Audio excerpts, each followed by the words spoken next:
Hey guys, what's up? It's Merc here from Poolshed Games, and today is another episode of The Quest for Gaming at College. This time around, I'm mainly going to focus on our Monday night D&D game. I'm going to talk a little bit about our Thursday night Dystopia Rising game. I might talk a little bit about just some things we might have coming up here in the future. First of all, I'm going to talk about our Monday night game, which so far has been pretty entertaining. The first couple of nights, it didn't feel like we got a lot done.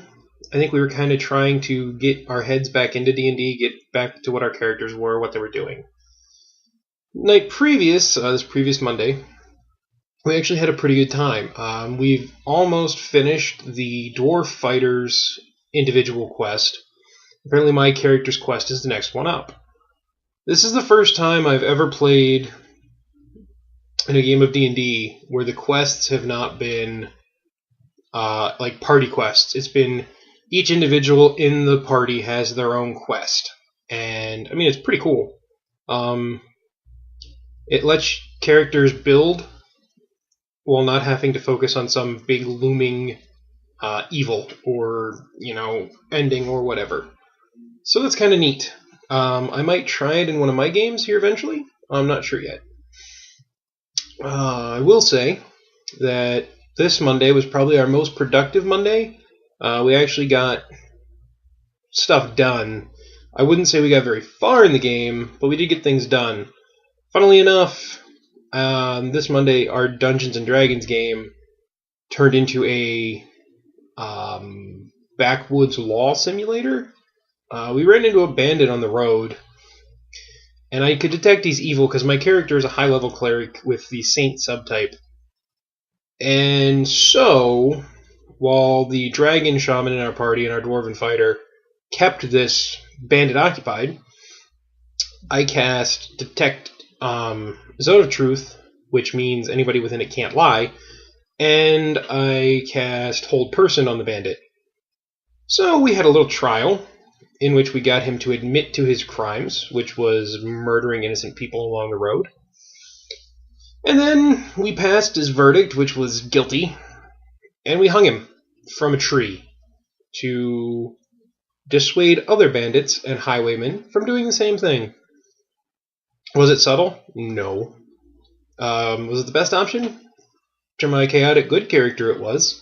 I mean, we could have taken him back to town and let the authorities deal with it, but he might have gotten away.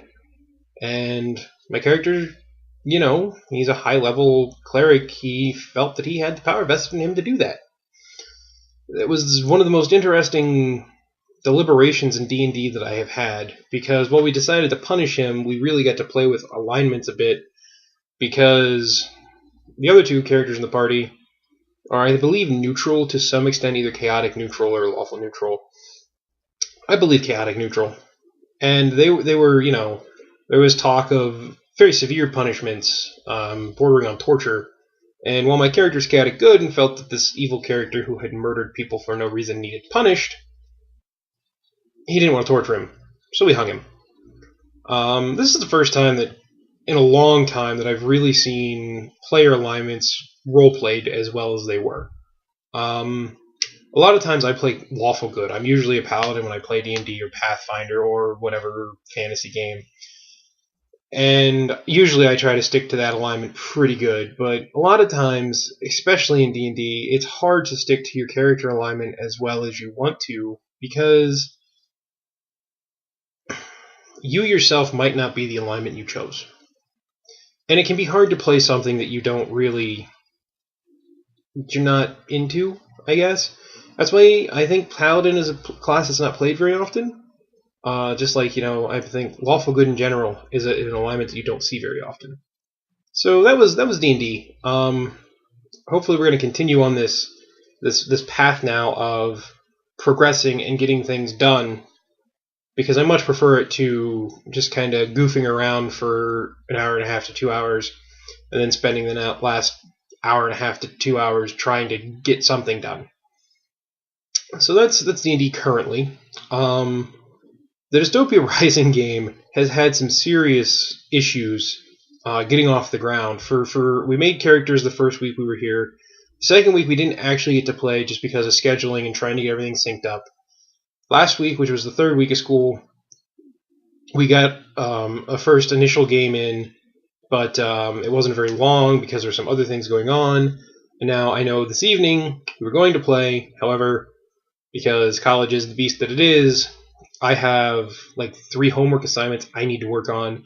So we're going to have to just skip the gaming night for this evening, which is always a bummer. But it's the risk you take when you game at college. We did get to play board games Tuesday night, which I think that's the way it's lining up this semester. Tuesday night is going to be a board game night. Thursday night is going to be Dystopia Rising or other RPGs that people might want to run. And that's pretty awesome. I love playing board games. And I mean, it is board game month here, so I'll talk a little bit about the board game we played. We played Halo Wars Risk, which was just one of the weirdest games of Risk I've ever played. Though it does have some cool features, one of which I'd like to try to port over into regular Risk, because it has a team game where you team up with other players and you play against the other teams. I think that would be interesting to do in regular Risk.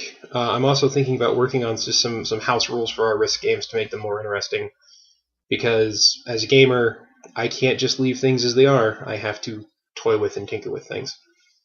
But next week we'll get back on track with Dystopia Rising. Hopefully, there won't be quite as much due, and I have an idea of where I'm going to take that. I have to decide how long I want to make this campaign/adventure.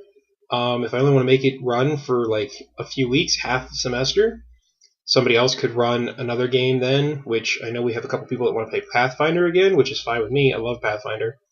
I am really enjoying Dystopia Rising, though, and I think even once it's finished here, I would like to maybe run it down home or some other kind of game.